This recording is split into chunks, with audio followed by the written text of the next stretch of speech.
In this video, I'm going to break down and explain all of the songwriting secrets that Taylor Swift used to write her song Anti-Hero, which has already racked up more than 350 million streams just on Spotify and over 80 million views on YouTube in less than 8 weeks since its release. I've completely deconstructed the songwriting, figured out how it all works, and now I'm going to show you all of the hidden techniques that I found. Alright, so here we are in the session. You can see that I've pulled in the song here at the top.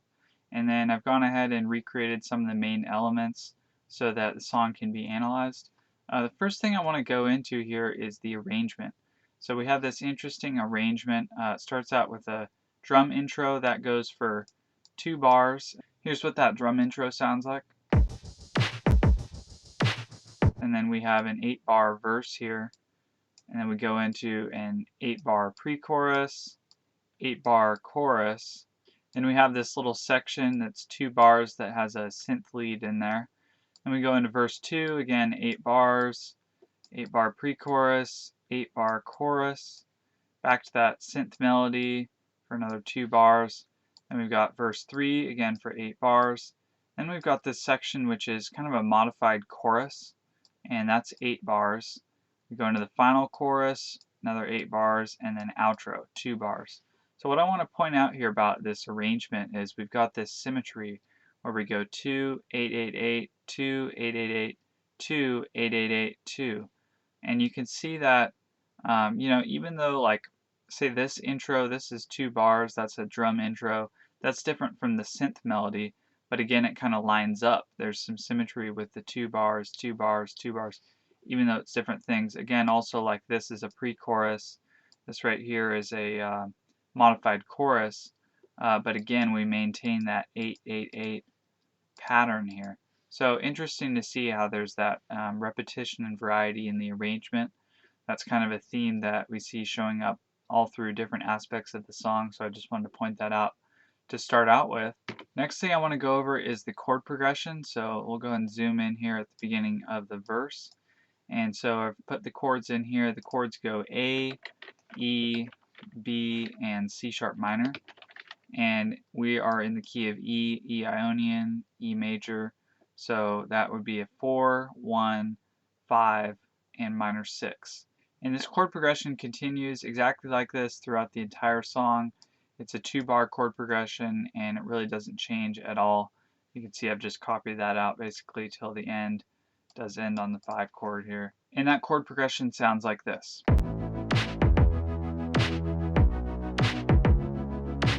Having covered the chords and the arrangement, now I want to go into the melody. And we're going to be doing kind of a deep dive analysis on melody. I really feel like melody is kind of the core of great pop music, is a really great melody. So we're going to dive into this one and show you a lot of interesting things I found about the melody. So just before we zoom in here, you just kind of see the overall structure. Again, the arrangement that we just went over. Right here you can see the verse. And here's the pre-chorus, here's the chorus, verse, pre-chorus, chorus.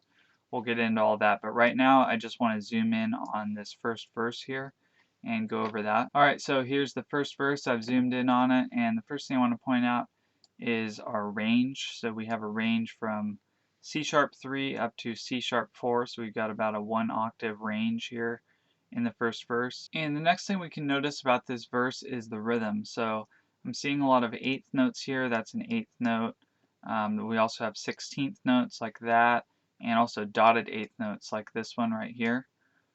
So those are kind of the main note lengths, note rhythms that I'm seeing in the verse here. And later in the song, the range and the note lengths and the rhythms actually change. So that's why I'm pointing it out now, so that you can start to see how those type of elements develop throughout the song. Now let's talk about kind of the general arc of the melody. So right here is the tonic note E. And you can see we only really hit the tonic 2 times throughout this verse.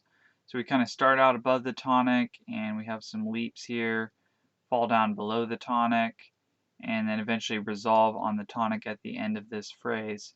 Then you can see in the second phrase we basically start out the same, except it resolves on the F sharp. So it doesn't resolve on the tonic. There's a little bit more tension here with this gap. And here's what that first line sounds like, just so you can kind of get an idea.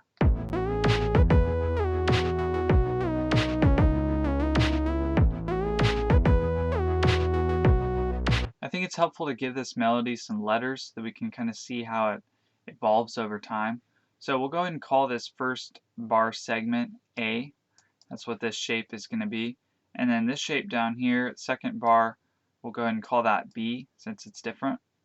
Now you can see that this third bar segment is exactly the same as the first. So we will go ahead and call that A as well. And then in the fourth bar we've got a gap here. So that's just going to be a gap. Then over here in the fifth bar, you can see that it's almost exactly the same as A, except we have one crucial difference. This note right here has been shifted up, where it was on a B, now it's on a C sharp. So we've got this variation of A, so we'll go ahead and call that A prime. And then in the sixth bar, we have a variation of B, so you can see right here that it's almost exactly the same, except for this last note has been shifted back a little bit compared to where it was. So we'll call that B prime. And then over here in the seventh measure, this is again a variation of A. It's almost the same, except we've got this shift forward in this B note from where it was. But it's a different variation from what we had before. So we'll give it a different symbol. We'll call that A star. And then again over here in the eighth bar, we've got another gap. So now you can see this melody kind of represented A, B, A, space, A prime, B prime, A star, space. And moving on to the pre-chorus, first of all, while I'm zoomed out here, here is the pre-chorus right here. And I just want to point out, first of all, the range difference compared to the verse. So we were up here in this octave, and now we've moved down exactly one octave. So the pre-chorus range goes from C sharp 2 up to C sharp 3, and that is exactly one octave down from the verse. So again, we have this contrast here in the pre-chorus. We'll see that as a theme throughout the pre-chorus as we analyze it. Let's go ahead and zoom in a little closer on the pre-chorus here. Alright, so here's the pre-chorus. I've zoomed in on this. Next thing I want to point out about the pre-chorus in contrast to the verse is these rhythms. So we're seeing heavy use of eighth notes. These are all eighth notes here. A lot of eighth notes. You're not really seeing any of those 16th notes or the dotted eighth notes that we were seeing in the verse. So that's really a huge contrast in terms of the rhythms and the note lengths that are being chosen. I want to play a sample and show you how the feeling is so much different with these eighth notes. It's really a lot more kind of a steady plodding along type feeling. So let's go ahead and listen to that sample.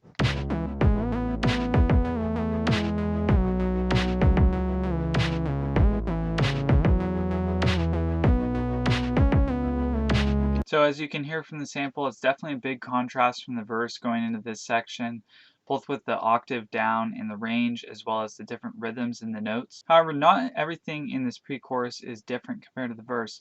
One similarity is I kind of see this general arc of starting on Mi here and jumping out to So, and then following this journey all the way back to resolution at the tonic.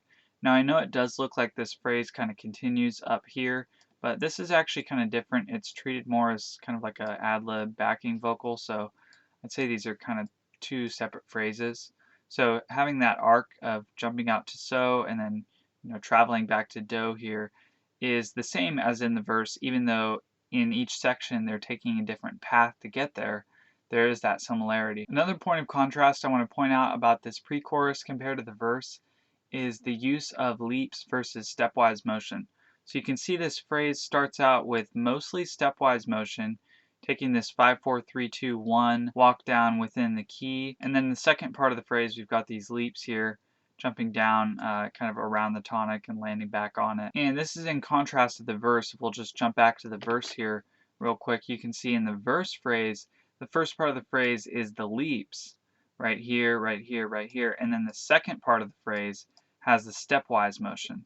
So you can see that that is reversed as far as the verse versus the pre-chorus on whether it starts with leaps or it starts with stepwise motion. Back to the pre-chorus here, let's go ahead and give this some letters so we can kind of see how this evolves and break it down into a little bit more simpler format. So we'll call this first bar A. This is this piece right here. And then this is a little different, so we'll call this B. Now this third bar looks different enough, but actually this is, I would say, a variation of B. So let me show you how this third bar is actually a variation of the second bar. So basically this note gets moved up, right? That's what this is. And then imagine this and this gets swapped. So now this got moved over here, that's what this is, and then this part got moved over to here, that's what this is. So it's just kind of a little bit of shifting around, but it is a variation of B. Okay, now in the fourth bar here, again this looks kind of different, but it is a variation of A. So you can see that this note has gotten shifted up from the G sharp up to the B, and then we also had this note get shifted up onto the C sharp, and then this looks a little bit different just because I've drawn it differently, but it is basically a very similar thing, just goes B, A, G sharp, same thing here. And then over here we've got another variation of A. You can see that this first note has just gotten shifted over a little bit and then just emitted the second note. And then also this note that was right here has gotten shifted back, and that's basically all that was. And then in this next bar we've got another variation of B. So you can see what's happened here is we've taken this structure and it got shifted forward into this structure right here, and then had some extra notes, inserted. We'll call this B triangle. Then in the seventh bar here we've got a variation on B prime, so we'll call it B double prime. And the variation is essentially you can see this structure right here has been shifted back and basically got merged. So you can see like these two groups of notes have now been merged into one single version of the same thing. So that got shifted back. And then the other variation that happens here is instead of just going down straight F sharp to E, instead she jumps up to G sharp and then back down to the E. And then in the seventh bar here, just right before the chorus, we got a variation on A prime, so we'll call that A double prime. You can see this first note has just been omitted, and then instead of falling down to the G sharp, she just goes ahead and resolves it on the B right here. So now if we just go ahead and simplify it a little bit and compare the letter groupings for the verse versus the pre-chorus. Remember in the verse we had kind of an A, B, A space, A, B, A space. Now in the pre-chorus we've got A, B, B, A, B, B, A. So you can see, there's some similarities and differences. Obviously they're both 8 bars. They both start out on A, B, but then in the second half we got some differences going A space versus B, A. They also both kind of have this structure where they're sort of similar, the same in the first and second half, but they've got these variations that we represented with the triangles and the primes and things like that. So cool to see how we have those similarities and differences. It's really kind of a theme all throughout the song, similarities and differences. Moving on to the chorus, we got the chorus here, that's basically this part. And again, while we have it zoomed out, I want to go ahead and show the range and compare with the other sections. So the range for the chorus here doesn't go quite as high as the verse, so it maxes out at this G sharp, and it also doesn't go quite as low as the pre-chorus. Its lowest note is this E right here. And while we're zoomed out like this, it's kind of cool to see how this chorus is almost kind of a combination of the verse and the pre-chorus. You can kind of just see that visually, looking at how this type of structure looks very similar to this in the first part of the chorus, and then how this structure at the end of the chorus looks very similar to what is happening in the pre-chorus. Zooming in on the chorus here, we're going to see right away that the rhythm has changed again. So we've had a return of those 16th notes and the dotted 8th notes, as well as a continuation of the regular 8th notes. But now this is a change compared to the pre-chorus where we were heavily just on these regular 8th notes. Now she's added those other note lengths back in. The big difference though in the rhythm are these gaps in the phrases. These are kind of unexpected, and I'll show you why. So you can see how we have this re-mi slide from the second to third scale degree and then a gap. Now if we just jump back to the verse real quick, you'll see that we have basically the same thing here in the melody. But in the verse it goes from G sharp up to the B. So we have this leap. Once we get to the chorus, we start out basically the same, but then we have this gap. So where we're expecting to go to this B, we have this gap. And that really jumps out to us as being kind of an unexpected surprise, gives some more emphasis on these notes and the lyrics that are happening in this section, really gives some more emphasis to the chorus. So it's really interesting to see how that's put together. Another comparison I want to draw with the verse is how the melody is different, but in the first part of this chorus here, the structural touch points are really kind of the same. So it goes 3, 2, 1, 3, 2, 1. You can see the third, second, and first scale degrees here. In the verse, it's really pretty similar. So let's jump back to the verse, and I'll show you how that works. So here, again, we have an emphasis on 3, and then 2, and then 1. So in the verse, it's a little different because we've got these jumps outward, kind of around. It's not a direct 3, 2, 1, but the structure really still is kind of there, the same way that it is in the chorus. And then now that we're back zoomed in on the chorus, I want to point out how this 5, 4, 3, 2, 1 motion is very much similar to what we had in the pre-chorus. And then let's go ahead and give some letters here to the chorus. So we'll call this first part A, and then this second part is going to be B. And then this is going to be A prime, so this is a variation of A. You can see that we've just dropped that E note down to a B. We'll call that A prime. And then this is exactly like B, so this is going to be B again. And then the second part, we'll go ahead and I'm going to analyze this in a little bit 2-bar segment instead. So we'll go ahead and call this C. And then you can see that this fourth section here, this fourth 2-bar segment, looks quite a bit different from C, but actually it is another variation of C. So we'll go ahead and put that in, call this C prime, and let me show you how. So you can see the rhythms here are very similar. Like we've got this kind of matches up with that, and then this matches up. Actually, we've got a little bit of a variation here, so this note beginning has gotten shifted back a little bit, but that matches up here. And then again, this note got shifted forward a little bit. We've got these are the same, and these are the same, and this is the same, and also this is the same. We have a little bit of a difference here with this slide coming in compared to that, but also another thing I want to point out is these notes are the same. So see how we're on the F sharp resolving to the E. We're down in a different octave now, but it is the same notes. This part is the different notes compared to that. So, but it is a variation of C, so we'll call that C prime. So we kind of have this A, B, C, C prime. I guess if you wanted to analyze these in 2-bar segments, you could just put maybe A prime, C, C prime.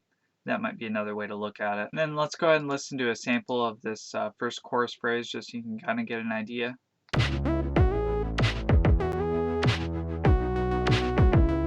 Alright, so zooming back out, you can see the next verse, the pre-chorus, and the chorus, and the verse after that are all pretty similar to what we've already gone over, so I'm just going to kind of breeze through that. What I want to zoom in on next is this modified chorus section here, which is quite a bit different. So let's zoom in on that.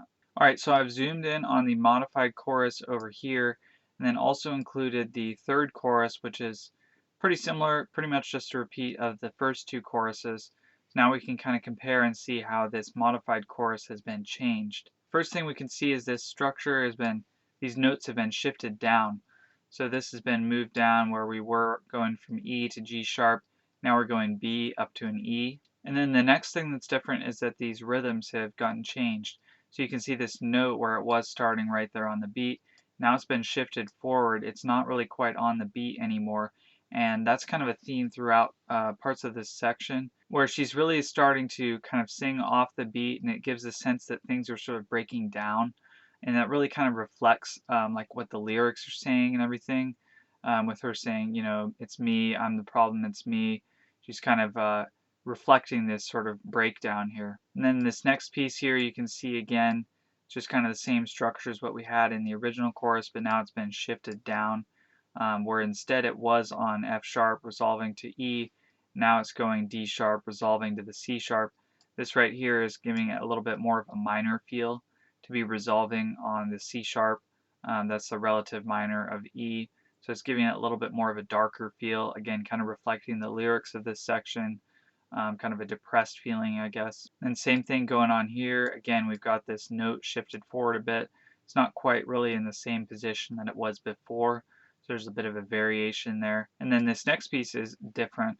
So we have, originally we had basically the same thing happening twice in these positions. Now, instead of getting what we would expect to be this again, instead we get it shifted down from the C sharp down to the B note. So we have this variation, and then also it resolves down to this low E. And then the second part of what I'm calling the modified chorus, this is really quite a bit different. It's really kind of more new material. I guess the only similarities it really does share with the end of the regular chorus is that it's mostly kind of hanging out on these F sharp and E notes here. But the rhythm is really quite a bit different. It also resolves differently. So let's go into this here. The rhythm is really kind of not on the beat. So taking this idea of shifting it off the beat, it really goes a lot more extreme here. She's really kind of leaning into almost more of like a speech-like quality for her singing here. It still is singing, but it's definitely more of a speech-like quality. Again, giving that impression that things are kind of breaking down. And then she does the same thing where she's sliding in between notes. It's not so defined on the pitch, and then she resolves on this D sharp leading tone.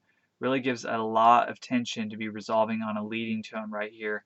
Just before the final chorus, really kind of helps launch it back into that final chorus and keep everything fresh and exciting. The placement of this modified chorus is really interesting because after, we've had 2 rounds where we went verse, pre-chorus, chorus, then we went verse, pre-chorus, chorus, then we got a 3rd verse, and so right here we are now expecting that we're going to hear another pre-chorus. That's really not what we get. We get this modified chorus, and it's really, it's interesting. It's not really a pre-chorus.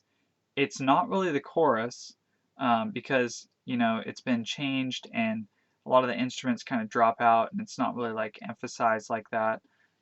This is obviously the chorus.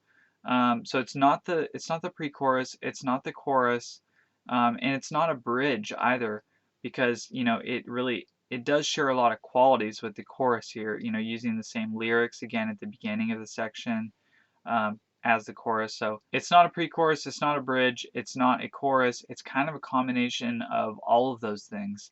So that's really interesting to put in there right before we get to this final chorus. One similarity it does share with the pre-chorus though is this lower range compared to most of the chorus and the verse, which are kind of happening more up in this area.